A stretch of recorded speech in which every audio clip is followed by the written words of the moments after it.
Well, it grew near Tri-County Golf Course. That's Route 39 at Hanover Road, town of Hanover. It blew down in 1938. It lay on the ground for about 3 years. And in 1941, a man named Everett Burmaster got his Indian friend down here in the purple shirt, Sanford Plummer, Seneca Indian. He's the one who painted the 34 pictures on this tree. And Everett Burmaster kept the tree at his house for a lot of years. He displayed it at the Silver Creek Centennial in 1948. He displayed it in a Fredonia store. He displayed it at the Chautauqua County Historical Society meeting. And then in the late 50s, he loaned it, 1955, he loaned it to the Cattaraugus County Museum because no museum in Chautauqua County would take it. So finally in 1992, I got the family to agree to donate it to the town of Hanover. So that's where we brought it in 92 of October. Took 5 men in a truck. And that's where it's been at the Hanover History Center since 1992. Each little painting is a historical vignette. Like Ely Parker, who was a secretary to General Grant in the Civil War. He wrote the terms of surrender for at Appomattox Courthouse. William Cushing sunk the Albemarle Confederate warship, ironclad warship in the Civil War with a torpedo designed by a man in Buffalo. And each little picture on here tells a story like that of Western New York, Chautauqua County, or Hanover history. The Sheridan Mastodon, pictured down below. We have Amos Sottle, the first settler, sitting on a log. We have Arthur Parker, the first state archaeologist for New York State. The Cattaraugus Creek Mastodon pipe. There's a cast of it back there. A head of a mastodon, the only one of its kind in the world, is pictured on there. We have the Walk in the Water steamship from Buffalo.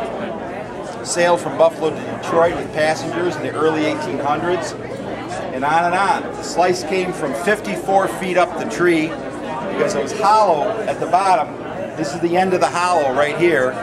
So they had to go 54 feet up the tree to cut the slice off. In fact, he cut 3 slices off because he had to weld 2 saws together, cross-cut saws, because it was so big. It took teams of men an entire day to make 1 cut. So they cut 3 slices off. Each time they were cutting with a saw, they had to bend the saw blade, the teeth that way, outward, and each time they drew the saw through, they were cutting out 3/4 inch of wood. Very tough wood, elm. At the base, the tree was over about 35 feet around. It was sacred to the local Indians. The Pan American Exposition tried to buy the tree in 1901, and the farmer, Jason Knapp, would not sell it. And a good thing then, because that's how we got this from Hanover, because it would have just rotted after being shown at Buffalo in 1901.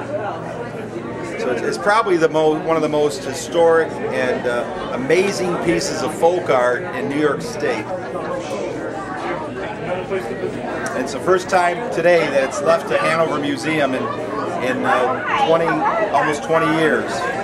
How long did it take you to ship it? How were you able to ship it out here? It's got to be pretty heavy, right? Yeah, we used 2 trucks and 5 men. One truck lifted it up with its gate and put it on another truck. I had to lift it off the cradle, so I had a strap around here. It was all secured. Another man and myself lifted it and put it on a dolly. It weighs around 400 to 450 pounds, so it was a little bit of a lift, but I survived. And that's what we'll have to do to get it home. We'll have to lift it off here, put it on the dolly. It'll all be strapped. I had padding all around it with straps going around its circumference. And then on the truck we had all kinds of blankets and sleeping bags on it to protect it.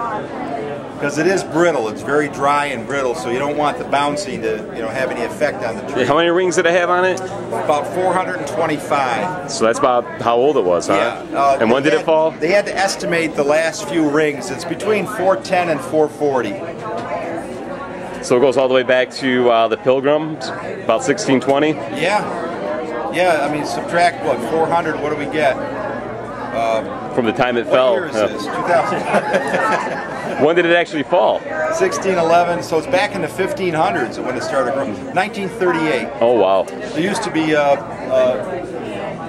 tours to the tree. They actually had a refreshment stand out on the road and sold tickets to the people who wanted to walk into the woods and see the tree. It used to be a famous stop for school children to go there and see how many kids it took to put their arms around it.